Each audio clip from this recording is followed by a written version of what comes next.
Значит, насколько я понимаю, на сегодняшний день, при всем том объеме документов, которые выпущены на сегодняшний день и действуют в республике, программы информатизации данной работы нет. Реестра нет. Четкого понимания, из каких домов что, для каких целей собирается, нет. Платежки приходят отдельным людям с другими фамилиями. Вот сегодня меня жители спрашивают, вот мы, говорит, не понимаем, почему нам приходят квитанции на оплату этих взносов, если уже по факту дом капитальному ремонту не подлежит. Может, какая-то иная цель у нас? Собирать деньги у них в этот фонд. Может, мы их хотим отселить? И это некая плата за участие в процессе переезда в новые квартиры? Может быть, это какая-то?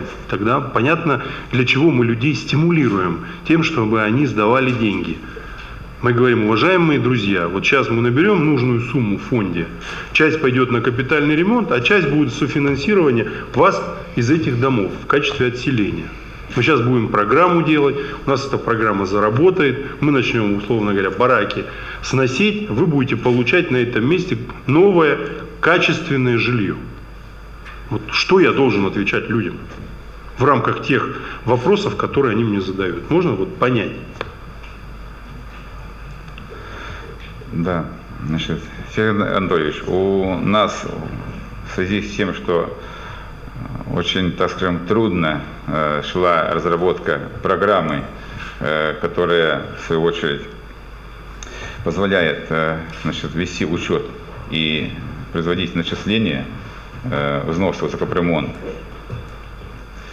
Первое. И у нас, соответственно, да, у регионального оператора дважды были ошибки. Они, значит, отправляли квитанции, значит, ошибочные, потом мы эти ошибки максимально пытались исправить. То есть сегодня это было сделано ошибочно, и сегодня те дома, которые не подлежат, значит, не подлежат, не подходят по закону о капремонте для начисления взносов, значит, взносы сегодня, я могу заверить, что они не взимаются. Всех собственников, значит, чьи дома, значит, объекты аварийные, значит, и те, которые сегодня, значит, блокируют застройки, которые сегодня, значит, по программе или по закону не являются новоквартирными. Значит, коллеги, я вам задал вопрос конкретный. Значит, на конкретный вопрос не получил конкретного ответа. Значит, ставлю задачу перед правительством.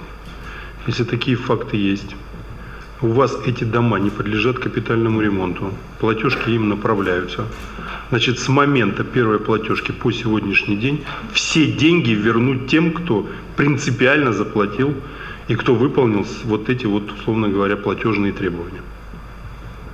Деньги вернуть людям в силу того, что вы не проанализировали, реестр не сделали, людям направили и люди заплатили. И перед людьми извиниться. И порядок навести в этой сфере.